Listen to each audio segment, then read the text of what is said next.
Nah, letak Magelang sendiri itu diapit oleh 3 gunung. Yang adalah Merapi, Sindoro, dan yang terakhir itu salah satunya di belakang kita, Gunung Sumbing. Dan Magelang sendiri itu memiliki julukan zaman dahulu oleh pemerintah Belanda, Taman dari Pulau Jawa, dengan sebutan Twin of Java.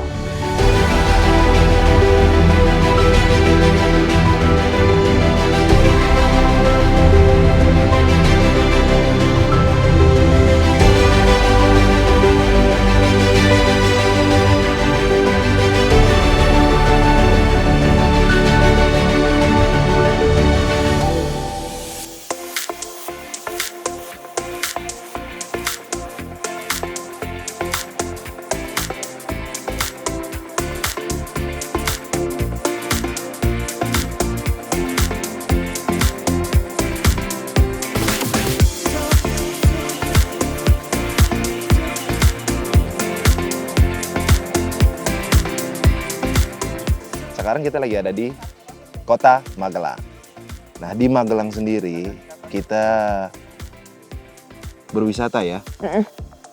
Untuk mereferensikan ke kalian segala kegiatan yang bisa kita jalani di satu hari di Magelang. Dimulai dari tempat pertama. Pertama itu kita ke Candi Borobudur. Borobudur.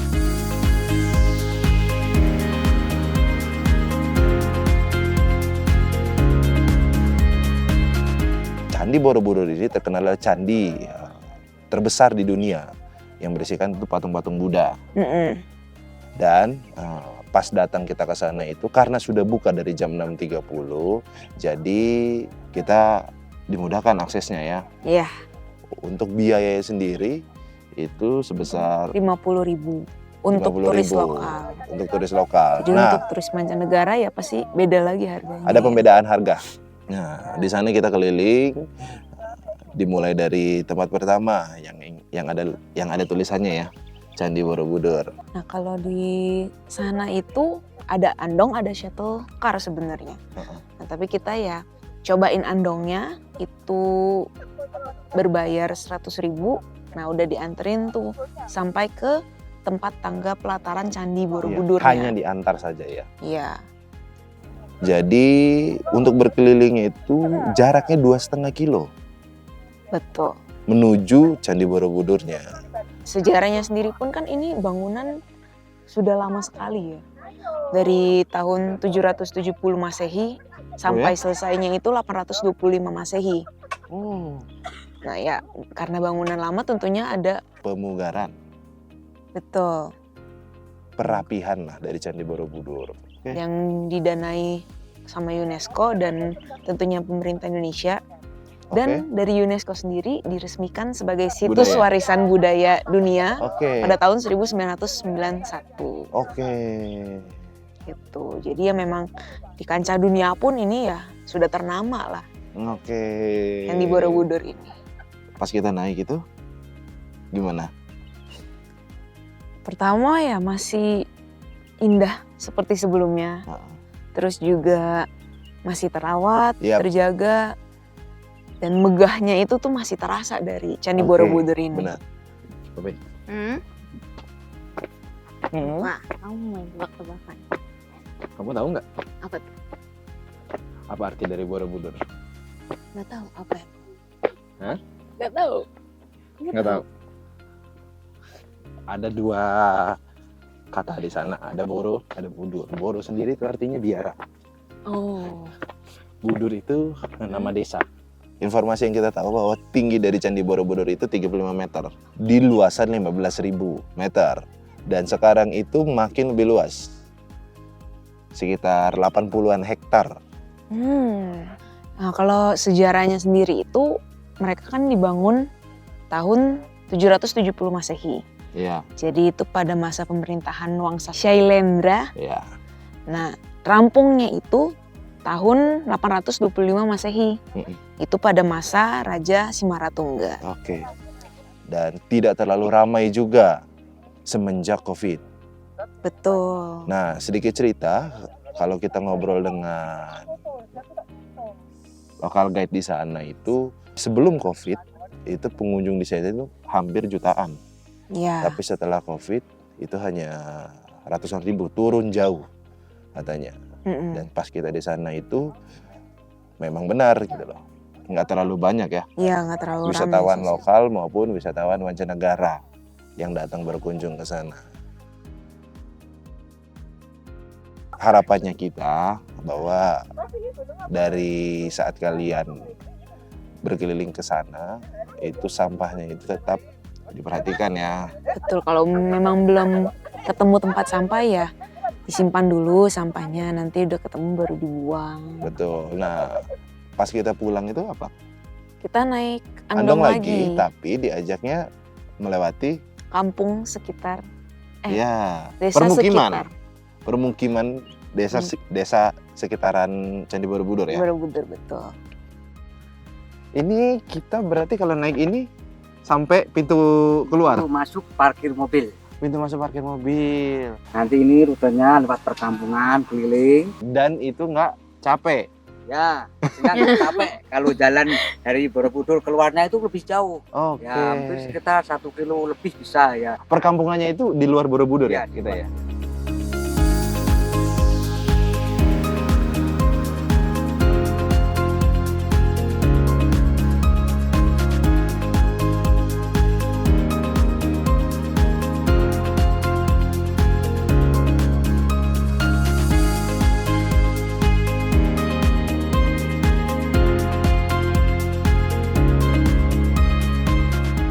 Di sekitar Borobudur itu ada beberapa tempat ikonik, khususnya dipelopori oleh UMKM. Betul. Nah, untuk berkeliling di sana itu nggak afdol kalau kita nggak samperin tempat-tempat tersebut. Nah, untuk berkelilingnya kita pakai VW Safari ya. Jadi ada pilihan paket. Kalau kita ngomongin VW sendiri itu ada 3 pilihan paket untuk short trip, medium maupun long trip ya. Betul. Itu semua berbeda destinasi dan berbeda waktu. Iya. Mulai dari 2 jam sampai 4 jam. 4 jam atau lebih ya. Iya.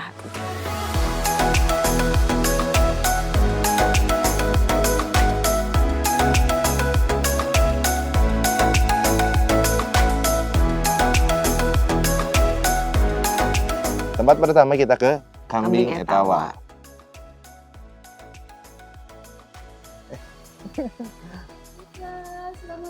Selamat pagi. Mbak.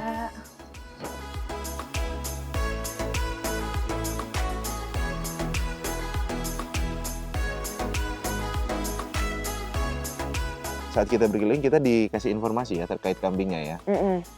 Perkenalkan peternakan kambing PE. Oke. PE itu kan singkatan. Singkatan dari apa? Etawa. Oh, Peranakan Etawa. Ya. Asal muasal dulu itu kan silangan antara kambing India sama kambing lokal. Oke. Indianya itu namanya Jamnafari, kalau lokal sendiri kacang atau Jawa Randu. Ciri-ciri kambing PE, postur lebih besar atau tinggi, telinganya panjang, Iya, telinganya warna panjang. hitam putih, kebanyakan warna hitam putih. Oke. Nah, kambing PE sendiri bisa buat kontes, bisa buat kurban, Oke. bisa diambil susunya atau diambil keturunannya, breedingannya. Nah, dan lucunya kamu sempat mencobai ya. Iya. Mencobai lagi gue. Kamu sempat ini ya? Sempat coba Sempat coba ya perah susunya si kambing. kambing. Dia sampai segelas penuh bisa dapat, Mas. Bisa, ini kan rata-rata satu kambing dapat 1 liter per hari. Itu kamu 1 liter. Iya, per Oke. hari. Tapi banyakan yang pagi daripada yang sore. Jangan pagi. Iya, dapatnya istilahnya kalau pagi itu dapat 600, kalau enggak 700, ntar yang sore dapat 300. Kurang lebihnya gitu. Oh. Tapi tetap banyakan yang pagi. Dan rasanya gimana setelah kamu cobain? Rasa susunya itu hangat ya. Pas diminum itu hangat dan Lezat. lezat. Jadi plain, cuman agak manis-manis gitu. Enak tahu. Enak? Doyan kamu? Sebenarnya tuh 11-12 sama susu sapi. Cuman aku nggak pernah minum susu sapi murni ya. Oke. Cuman ini manis-manis gitu Coba. loh. Enak. Oh iya.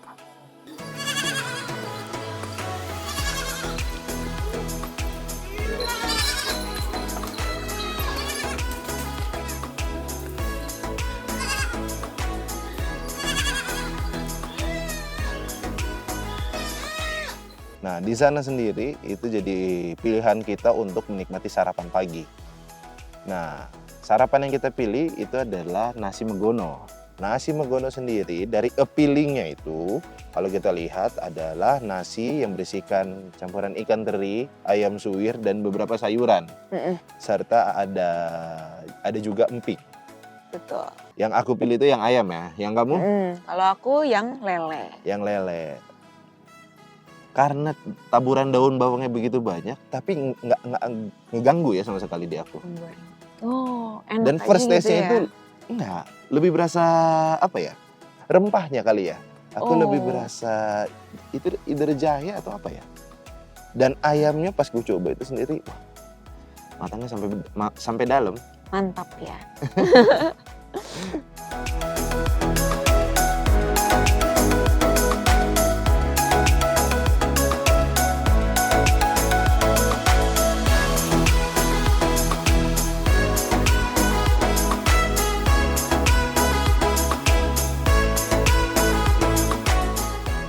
Nah, lanjut ke tempat kedua, kita ke Asfa Madu. iya. Oke, mari silakan, selamat pagi. Selamat pagi menjelang Selamat siang. datang di Asfa Madu Borobudur, silakan. Nah, di sana itu kita dapat informasi terkait lebah. Lebah itu berkoloni hidupnya, jadi Oke. nggak bisa sendiri-sendiri. Terus lebah itu nanti akan bertambah banyak tergantung dari ratunya. Dan aku juga baru tahu bahwa lebah itu terdapat 3 jenis ya. Ada ratu lebah, ada pejantan, Jantan dan ada pekerja. lebah pekerja. Lebah pekerja mempunyai sengat, kalau lebah pejantan tidak. Oh. Ya, kalau ratunya pun tidak mempunyai sengat. Nah, nanti lebah pekerja ini yang akan mencari makan, mencari madu, mencari polen, menghasilkan royal jelly, propolis, itu adalah lebah pekerja. Kalau lebah pejantan, lebah ratu cuma reproduksi, kalau ratunya cuma bertelur saja. Oh.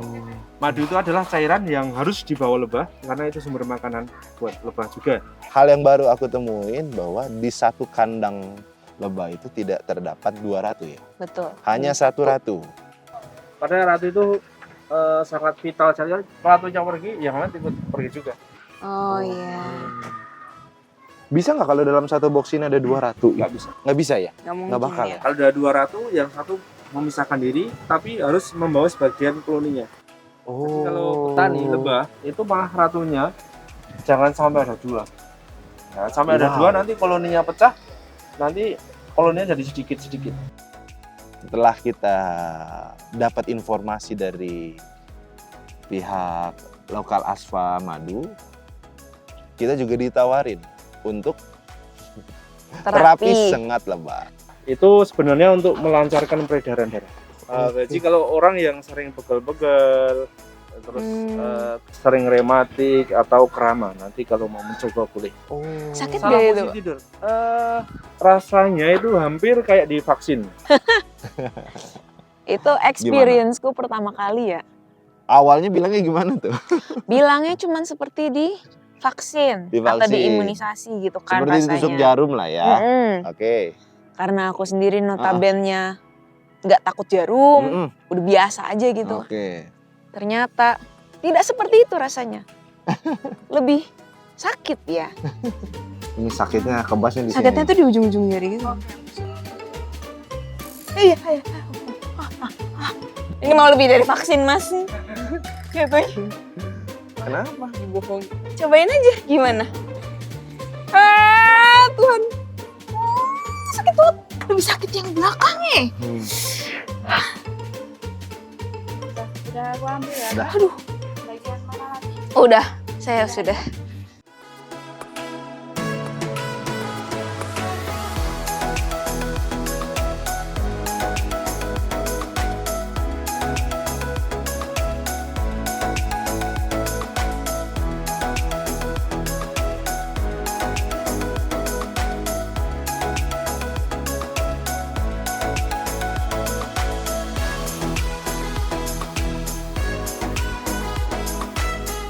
Udah dapat informasi dan kita dapat juga edukasi ya yang jadi pelajaran kita. Kita lanjut ke tempat ketiga. Ke pengrajin gerabah. Benar, Fransi. Di desa. Ayo, desa apa? Lipoh. Klipoh. Dusun Klipoh mereka Ah. sebutnya. Sani Pottery. Sani Pottery. Nah pas di sana juga kita nyobain ya. Kita nyobain bikin gerabah itu ya. Benar. Aku bikin yang mangkok. Ya. Kamu bikin? Yang tersulit. Pas. Di situ tentunya dengan bantuan Ya. Bude. Pengajar lah ya. Yap. Untuk membuat satu karya yang kita pengenin. Ada ketentuan tertentu nggak sih? Nggak boleh kena air atau nggak boleh Iya, apa? kalau belum sampai pembakaran nggak boleh kena air. Karena kena air sedikit pun tetap Langsung jadi ya? tanah lagi. Balik Iya. lagi. Kendalanya kalau hujan, kalau dijemur, kalau nggak cepet-cepet bawah masuk, ada gerimis sedikit, itu banyak keretakan. Jadi 80% dari Dusun Klipoh ini pengrajin gerabah orang-orangnya. Oke. Nah 20%-nya itu petani dan pedagang. Oke.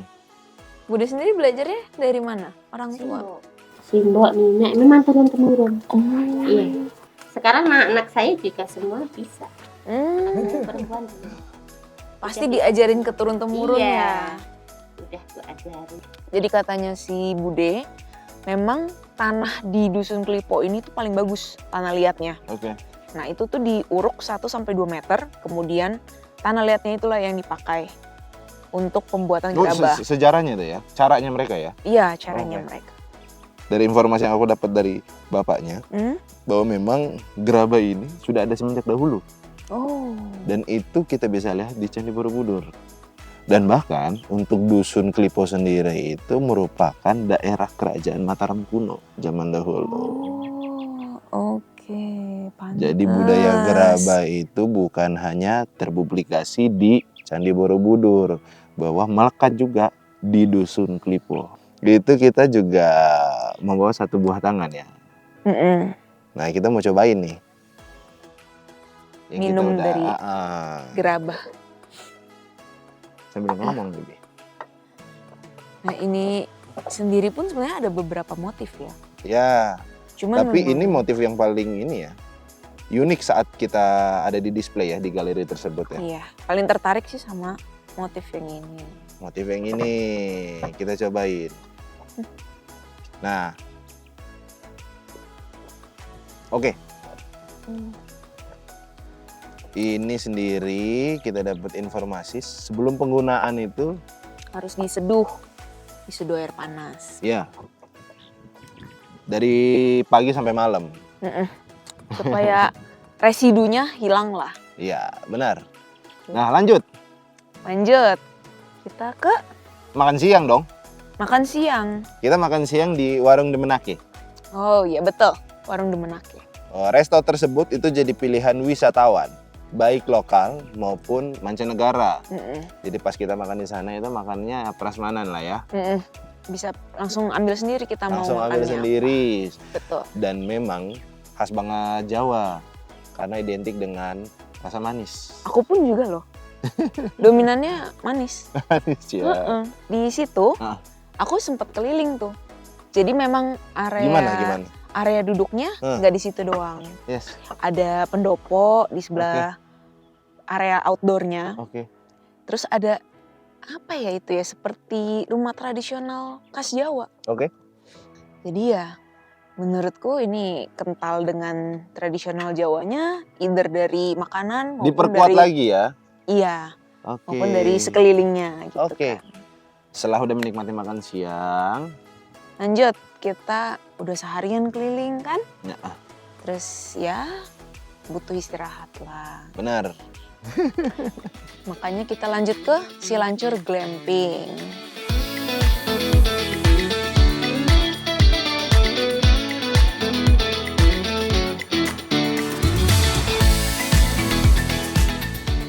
Nah, ini kenapa jadi pilihan kita? Karena view yang ditampilkan dari penginapan ini Juara sih. sangat juara.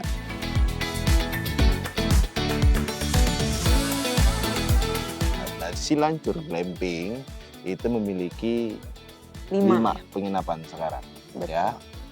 Dari bentuk bangunannya sendiri memang dibuatnya menyerupai tenda. Jadi Oke. karena ini glamping notabene, jadi memang sudah disediakan tempat yang proper lah untuk beristirahat. Oke. Dengan kamar mandi dalam, Yap. kemudian king size, ranjang king size tuh. Hmm, Jadi ya memang semuanya udah tersedia rapih lah di sini. Oke. Terus fasilitasnya pun minta request untuk dekor anniversary, dekor birthday.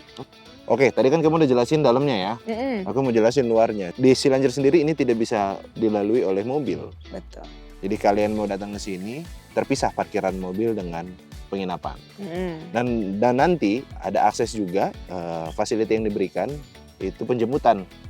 Yap. Itu free menggunakan motor. Betul. Dan tempat makan. Di sini di restonya sudah menyediakan, tapi kalian yang mau nyari warung itu sangat susah ditemui. Iya.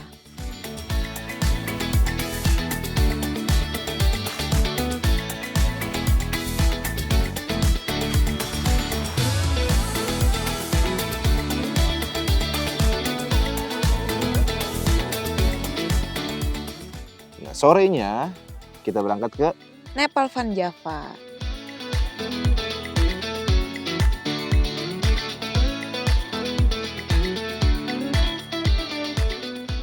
Nah, Nepal Van Java sendiri, kita ngomongin akses dari Cilanjur Glamping ke sana. Aksesnya itu kurang lebih jaraknya 6,5 kilo. Aksesnya hanya bisa digunakan oleh motor. Betul. Sayang kalau berkendara pakai mobil. Iya. Selain tertutup, kita nggak dapat nuansa sekitar perjalanan. Karena itu nuansanya perkebunan semua. Dan jalanannya pun hancur.